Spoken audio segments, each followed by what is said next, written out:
Welcome to the Ricky Matthews Show, the show that celebrates the men and women who are working so hard to make this place such a great place to live, work, and play. Hey, listen, I had this terrific conversation last week with, or actually earlier this week, with Morgan Bogelin, who is a One Coast Award winner and someone who's just dedicated so much of her energy to working in the community. And it was great talking to her about that. She actually wrote a piece for Coast Young Professionals in this partnership that Coast Young Professionals has with SuperTalk Mississippi News. She made the third sort of installment in this ongoing relationship, having to do with leadership and mentorship. And it was terrifically well written. And we talked about that. We also talked about her 7-year-old daughter, who's just a wonderful kid. And I think you can tell a lot about people by looking at how their kids are doing. So Morgan, it was a very impressive conversation. But Morgan, in her real world, spends the majority of her time working at the Boys and Girls Club in Biloxi. And man, the Boys and Girls Club across coastal Mississippi contributes to this community in so many important ways. And there's a Futures Gala coming up on August the 4th that we're going to be talking more about here shortly. In fact, I'm going to start the show today with Crosby Parker, and he and I are going to catch up. He's the district attorney, and then Kevin Felsher, actually representative for here in coastal Mississippi, is going to join me as well. Kevin and I have had terrific conversations in the past about his commitment to the community, and it's just he really does put his energy where his mouth is, and we're gonna chat a bit about their passion for the Boys and Girls Club, and we'll come to that at some point during the conversation. But without any further ado, let me move over to District Attorney Crosby Parker. And first of all, just say good morning. How you doing, my friend? Good morning, Ricky. It's nice to be on. Thank you for having me.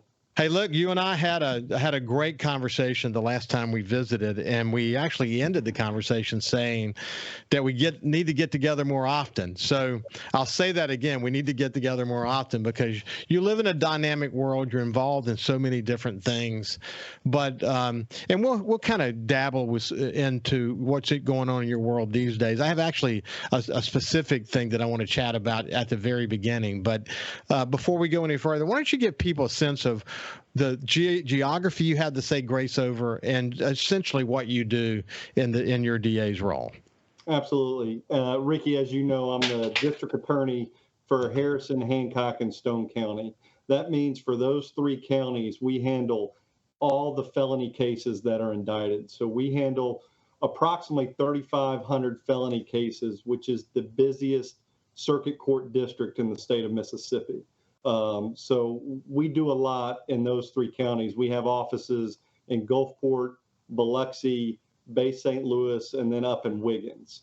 And as part of my office, we have right around 35 employees and 15 assistant district attorneys, which is what I was before I became the district attorney. There's a lot of talk in the world today. Not some of it not so good, and we'll get into why that might be. I don't quite get it. I got my own point of view about it that I'll share here shortly. But about human trafficking, if you think about the movie that's out there now, how anyone could leave the conversation and say, whether it's fiction or not, and say having a discussion about human trafficking in America and the world, why that's not just an amazingly important thing. I mean, what's your view on the sort of cloud around that movie? Well, and I've seen the movie. I think it's a great movie because it educates the population. One of the biggest things we need to be able to do is if you see something, you need to say something. You need to be able to make sure that you can recognize that these things can happen anywhere. It's not just in the big cities. It can be here on coastal Mississippi. It can be coming in down to the beach, and we've seen those cases. And human trafficking can be defined very broadly. And I think anybody who wants to turn a blind eye to it is not being intellectually honest. And what I like about that movie is that it's educating people all the time that if something doesn't look right, you may need to ask the question, or better yet, let somebody else know about it. Yeah. You know, in conversations with you and with Attorney General Lynn Fitch, with members of the community who are working so hard to deal with women who, and men for that matter, who have challenges. You know, you said, you know, human trafficking takes on so many different roles.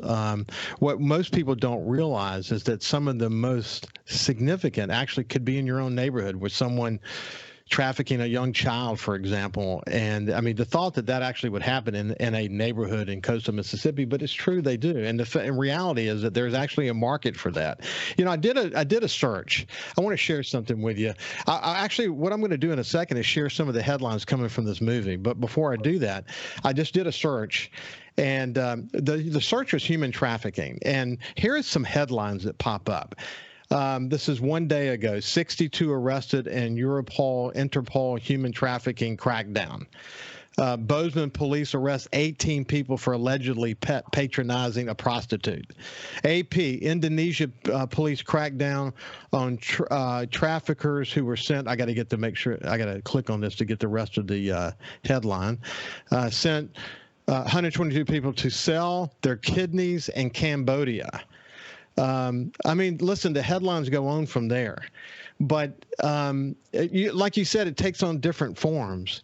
But for whatever reason, the liberal media, and I don't. When I say liberal media, I don't necessarily mean that to be a political thing. It's just the liberal media want to say that this is sort of a conspiracy theorist, you know, wonderful day inside this movie, and they're working so hard to discredit it. I don't understand that. Have you come to grips with that yourself? No, I find it very confusing, because what I always see with human trafficking is there's some cynicism at first, because they're like, how did this individual get put in this position? They must be willing participants. But the truth is, and you've seen it, there are so many people out there who are in vulnerable situations that will do anything to survive. And then there are people who will take advantage of that. You know, as you can see all across the world, this is a business for some people, for these criminals. And what people, I think, don't understand is when you're in a vulnerable situation, because I've dealt with cases that deal with runaways from other states, that when they are taken in, they'll do anything to just survive. And then it becomes normal to them, this kind of abuse and this kind of trafficking. But I don't understand with this movie why there's anybody on the other side. It's clear. Yeah, I know. Look, Sacramento Bee, I just did a search on human trafficking movie, and then just see some of the headlines that came up. One is the Sacramento Bee, which is actually a sister newspaper to the Sun Herald. They're part of the McClatchy chain. Headline: Meet the movie that's dividing us. Is Sound of Freedom a masterpiece or a mess? That's pretty interesting, the way that it said that. Some of the other, let me get back over here. It's Dallas Morning News. Sound of Freedom is a good conversation starter, but there's more to say. You know, always is a but. Salon. It's Uncle Tom's Cabin, but for QAnon. Film spreading child trafficking hysteria. NPR. NPR now. NPR. QAnon supporters are promoting Sound of Freedom.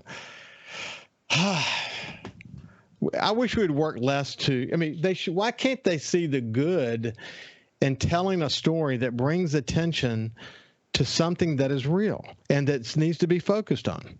Can you ever be too vigilant against human trafficking? That's my thing. Is there are certain things where you have to be vigilant for it, because even one is too many. So are there other places that may have a bigger problem? But I stress even one is a problem. And we want to make sure that we as a community are constantly vigilant of what goes on. And let's not be naive about it. Yeah, we can't be naive about it.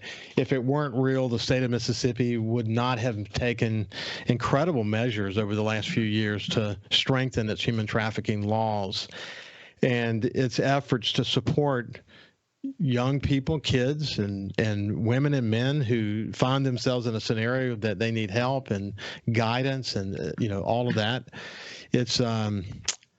It's extremely troubling that the world is so divided that we politicize something like a movie like this. It's really unfortunate. Look, man, you've got a lot on your plate these days. What's like when you got it today? What was the most like pressing issue you had on your mind today? Well, our office on Mondays is usually pretty busy. We've got 4 courtrooms running where over hundreds of cases are going to be processed that day.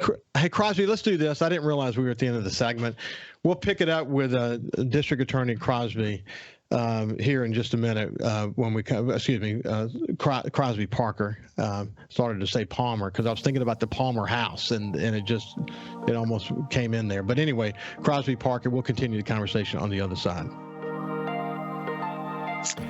Welcome back to the Ricky Matthews Show. I have Crosby Parker here. I almost said Palmer going into the break, but anyway, caught myself. But Palmer Home's doing incredible work, and if you're a regular listener, you know we've talked about that before. But he's the district attorney for Hancock, Harrison, and Stone County, and he has a big plate. But when we went to break, he was saying that when they, when they get to Mondays, there's a lot of work. How many cases did you said before we went to break that you might be dealing with? There were hundreds going. So we had a courtroom running in Gulfport, 2 in Gulfport, 1 in Biloxi, 1 in Stone County. And so in any given courtroom, you may have 25 that go ahead and plea. And then we've got other ones that we start trials on Tuesday. And as you can imagine, just to get to that point in any one case is not only hours and hours of police work, but also the assistant district attorneys to get there. You and I talked about this before. The last time we talked about the rise in violent crime and concerns we have about that. How much younger people are that are involved in violent crimes. And, I've had so many observations and conversations with mayors, even the former mayor of New Orleans, Mitch Landrieu, about how much more violent they are. The reality is that a lot of the young people that are involved, they're just trying to survive. They don't even know if they're going to live through the end of the day today. And we're going to be talking about the Girls and Boys Club here in just a minute. But one of the most powerful things about what Morgan and I talked about, Bogelin from the Boys and Girls Club talked about it, was that the opportunity to touch people and mentor them and hopefully provide an opportunity for them to find a path away from whatever negative influences might be in their lives. We're not going to save them all, Crosby, but we might save one at a time. You guys are really focused on that, aren't you? Oh, absolutely, Ricky. And that's my passion came from it is we kept seeing youthful offenders, because if you're over the age of 13 and you commit a crime with a deadly weapon, you're going to be prosecuted as an adult. And our office is very proficient at holding them accountable. And I kept asking, but what are we doing to prevent us from getting there? Because as you mentioned, there are so many young kids that are getting their mentorship through a cell phone for people that aren't even from this country, much less from this state. And they're using deadly weapons, and we have to figure out how do we give them a chance? Because to get a gun out of a 15-year-old's hands is very difficult. And it's usually going to end with some type of incarceration. Yeah.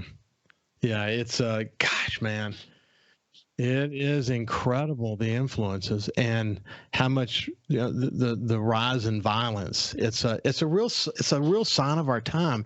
And I don't think as a country, as a state, we spend enough time talking about it. But I mean, where are the solutions? Oftentimes it has to do with the households that the kids are being raised in, a mother or father who are not there, or maybe a mother and father, maybe they don't have a mother and father that's present in their lives and being raised by a grandmother. But, absent some type of person that can give them the kind of, mentorship and teaching them right from wrong, they're going to find other ways to get it. And we're not focused enough on it. Now, the good news is you've got organizations like the Boys and Girls Club that are coming in, working extremely hard to fill that void, keeping kids busy, creating programs that give them a really, really good chance to make it.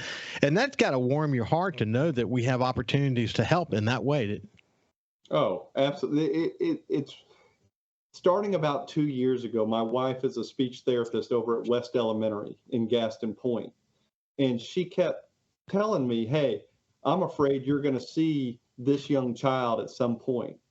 And we started looking around to say, well, where can we get that mentorship? Where can we get these programs to give a young child the opportunity? And I'll tell you, the Boys and Girls Club has stepped up incredibly. They've got a new, and I know Morgan talks about it, the Impact program is partnering not only with the police departments, but with the schools in identifying those at-risk youth. That I think is just, that's so important. Yeah, gosh, I know it is. We've, you and I have had conversations in the past about habitual offenders and how that's going to be a big focus of yours. You've got a good partnership with the Gulf Coast Center for Nonviolence. I want to share both of those, and then once we get done with that, we'll bring Kevin Felsher into the conversation and talk a little bit more about the Boys and Girls Club and the upcoming fundraiser and whatever. But we have to have a plan. We have to be focused on habitual offenders, don't we? Oh, absolutely. Because as you know, there's got to be a stair step to justice. We try to give people an opportunity. We try to get people who commit nonviolent offenses the chance to get back in the community to have a job.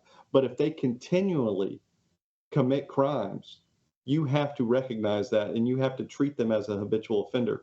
Otherwise, it's a public safety concern. Yeah, I hear that. And again, I just want every chance I get to mention the Gulf Coast Center for Nonviolence and the incredible work that they're doing for men and women. Man, where would we be without that incredible organization? Oh, and Ricky, I think you recognize it all the time, how important these nonprofits are, because I'll tell you, like the Gulf Coast Center for Nonviolence, they allow us to be prosecutors. And that's what we need to be able to do. We need to focus on the law, the evidence, and making sure people are held accountable. The Gulf Coast Center for Nonviolence, they help with the victims and their families to make sure they have resources, which I think is invaluable to what we're able to do. Well, listen, as I mentioned, Morgan Boglin did a terrific job of representing the Boys and Girls Club. It really wasn't a conversation about the Boys and Girls Club per se, because it was really recognizing Morgan as a leader and recently recognized as a recipient of the One Coast Award. But you can't help but in that conversation, coming back time and time again to the Boys and Girls Club. Her 7-year-old daughter, for example, literally was raised there. And she talks about the impact that that's had on her daughter and how far along she is actually reading. I think she's going to go into the first or second grade and reading at the sixth grade level and just doing extraordinarily well. But one of the things she mentioned is this upcoming fundraiser around the gala for the Boys and Girls Club. And with that said, let me Crosby, be back to you in just a second, but let's bring Kevin Felsher into the conversation. And first of all, just say good morning. How you doing, Kevin? Good morning, Ricky. How are you? I'm doing fantastic. So you're representative in the House of Representatives. Give people a sense of your area. So basically, I represent District 117, which goes from the Bees Road in Gulfport all the way to Vets Avenue in Biloxi, upward to Cedar Lake. And that gives you a pretty good idea of where my 24,800 people are. And you know that word exactly. So we're not going to speak specifically to the work that you do in the legislature. We'll save that for another day. But one of the things that was extraordinarily impressive to me the last time that you and I talked is that you have your own story, and your own story has really impacted how and. But first of all, the fact that you give back to the community in the way that you do, and your passion for it. Give people a slight sense of where your passion comes from. Well, basically, it comes from two places. Number one, just a feel for what it's like to be a child from a single parent household and the struggles you go through with that, low income, lower social economic, that aspect of it, and then having a father who was incarcerated all throughout my upbringing. And then the second one is just a sheer appreciation of community service and what we all need to do to have a better community. And it could be anything from picking up trash to volunteering to serve food over the holidays, whatever you can do to make your community as an individual a better place. And so that really is what fuels me, those two things. You know, caring about the Boys and Girls Club is a good fit for you, isn't it? It's a natural fit for me. It's quite easy, to be honest with you. I spent my time going from West Biloxi Community Center, which is that ugly brown building, tin building that still sits there across from the Donald Snyder Center, all the way to East Biloxi Boys and Girls Club that Senator Galat helped establish way back when. But for those two things, there's no doubt in my mind the trajectory of my life would have been different. Because the influence of, while they may be greater today in some respects, and there may be incredible opportunities to deviate, there were chances to deviate then. And if these opportunities that you took had not kept you busy, Lord only knows what the outcome would have been. Amen. I say every minute spent in that club was a minute I wasn't out making a poor decision. I was getting leadership from different people. I had my first job working a bingo, took my first road trip to Mobile to play in a basketball tournament, attended my first concert, Beach Boys at Mississippi Gulf Coast Coliseum. So many firsts for me there. And all that time was things I wouldn't have been able to do because my mom couldn't afford it, number one. And then number two was just time I wasn't spent, again, making bad decisions. Listen, we're having a conversation with Representative Kevin Felsher and District Attorney Crosby Parker.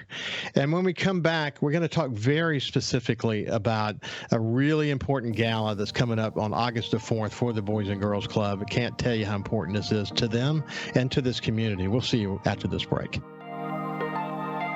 Welcome back to the Ricky Matthews Show. I have my friend Crosby Parker. He's the District Attorney for Harrison, Hancock, and Stone County, and then Representative Kevin Felsher from Biloxi, who really, we're here to talk about Kevin's life outside of his role as a representative, specifically the enormous amount of energy he puts into the community. And we actually had a show with Kevin where we went in great detail about the work that he's done and how he's been recognized for it. So we appreciate your commitment, Kevin. You're a wonderful example for others to follow when it comes to the community.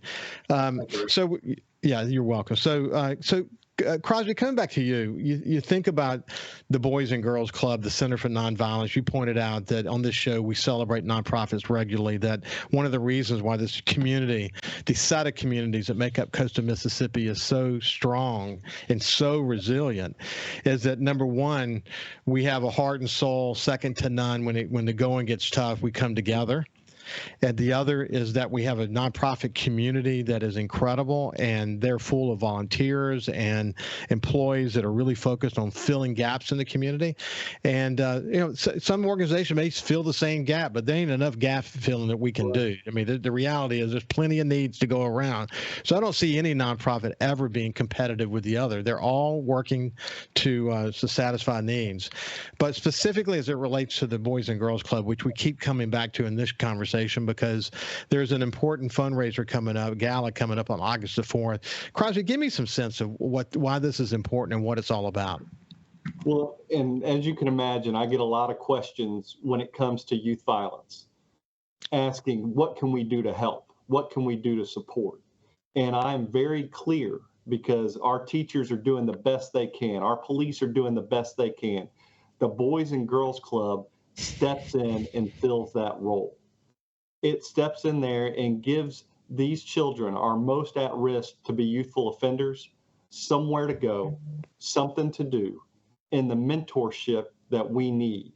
Because right now, I'm really focused on that 8 to 12-year-old age, because that's a chance where if we can get them pointed in the right direction, it's not only going to change their trajectory, but possible that their generations after them are going to be different. And you said something early on, it's not going to be Pollyanna. We're not going to get 100%. But just from a statistical point, the Boys and Girls Club, if we can help 8 to 15 to 20%, that's going to change a lot of lives. It is going to change a lot of lives. And so this event on August the 4th is critical to that effort, isn't it? Oh, absolutely. I tell people, you want to help, this is an opportunity to sponsor a child. And this is a child that's right here in your own backyard. And you're going to be able to sponsor them so that they have something to do after school. On the weekends, they're going to have access to mentors. It really is a big deal in a way that we can change some of the trends that we're seeing now. So it's coming up on August the 4th. It's the reception at 6:30. The event will start at 7. It's at the Ora O'Keeffe Museum of Art. And, of course, that's in Biloxi on the beach. And tickets are $100. And, man, they need as many people and as many sponsors as they can get to participate. Kevin, what would you add to the conversation? I just have a saying, you can invest on the front end and with our youth and get the product of that, or you can invest on the back end. And the back end is not pretty because you go from a child whose life is wrecked, their parents' life are wrecked, and then the crime that they end up committing, and then they're incarcerated, and now they're a ward of the state, and they're not a productive citizen. Playing a positive role in society and paying taxes and all the things we need to do to keep a good community going. I say, if you want to make a difference, this is a way to do it. You can invest, and this investment you make will be impactful and transformational. Well, I was going to say, we talk about in the Gulf Coast Restoration Fund, we want to be impactful and transformational. This is human, impactful, and transformational. You can make a difference right here for an entire lifetime for a child. Yeah, I can't agree more. Every nonprofit organization on the coast has their form of fundraising. It comes in various forms, and some have had huge contributors. Some they make it through a series of fundraising events and smaller contributions. But I can't tell you how important this particular. It's called the Great Futures Gala on August the 4th. Do a search about it, Great Futures Gala, and I think you'll be glad you did. And it's not surprising, Crosby, that you decided to get involved, because you see how the dots connect between the work that you do in your daily job and how, as Kevin pointed out, which I think is a great way to say it, we can do the work on the front end and avoid a lot of the work that you're having to do. You see the connection between those, don't you? Oh, absolutely. When Kevin said it, it just hits home to me, because this is our chance. Is you've got to get this early on. You got to put the effort into it. And I know we have a lot of great nonprofits, like you said, and they have their fundraisers. This is one where I'm telling you, it's a chance to get and change a trend that we're seeing. And getting with the Boys and Girls Club can do that. There is absolutely no doubt about that. Kyle, how are we doing on time, buddy? 4 minutes, 58 seconds. Well, good. Hey, so Kevin, let's come back to you for just a second. How do you decide how are you going to get involved in the community? It's been actually natural for me. I hate litter, so I was asked to and immediately agreed to serve on the Harrison County Beautification Commission. I'm Catholic, so when the bishop reached out and asked me to serve on the Catholic Charities Board, no brainer. Architectural Commission for Biloxi. I love Old Biloxi. I love Rue Magnolia. And so these things come natural to me. I like to serve, and I even like better serving on things I really care about. And so the Boys and Girls Club, to your point, was a very natural fit for me. Well, and what's interesting about the conversations that you and I have had in the past, when you get involved, you are all in. You don't just, dabble. You decide that you're going to make a big difference. And have you ever done it any other way? I have not. I've always researched before I say yes to a board or a commitment, I try to research what it's going to entail, what's expected, and to ensure that I can give 110%. And if I can't do that, I don't participate. Yeah, well, I appreciate that. So we're getting close to the end of this segment. I want to give you the details on this Boys and Girls Club Great Futures Gala, and then we'll say goodbye to Kevin, and I'll ask Crosby to come back, and we'll close out the time together with Crosby. But it's a Great Futures Gala on August the 4th. And I would just do a search Great Futures Gala and Boys and Girls Club. You'll get all the information that you need. Tickets are $100, but man, even if you can't go buy a ticket, because this is an incredible need for the Boys and Girls Club to raise as much money as they possibly can. And I really appreciate the two of you coming together for this purpose. And Kevin, your commitment to the community, Crosby, you lending your name and your passion to this important conversation. So we, as Kevin pointed out, we can get them on the front end. So thank you very much. Appreciate you joining us, Kevin. When we come back on the other side, we'll be joined by the DA, Crosby Parker, and we'll close out the show. We'll see you after this. Thank you, Rick. Welcome back to the Ricky Matthews Show. I enjoyed the conversation with both Crosby Parker and Kevin Felsher as we talked about this important gala coming up on August the 4th for the Boys and Girls Club. But I've asked Crosby to hang around with me, and we're gonna close out the show together in this final segment.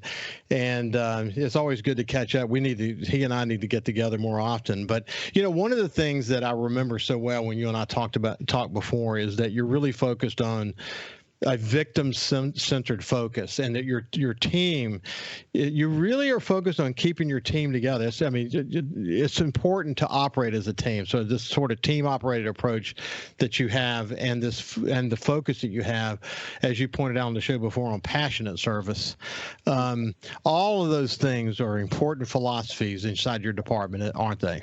Oh, absolutely. I think we're very mission-driven here, and I think you always need to evaluate your processes, always understand that you can learn and grow and change. But when you have continuity and people who have been there and they still have that passion, I think you have a recipe for success, especially when it comes to prosecution, because you have to understand the criminal justice system, you have to understand the law, and you have to understand people.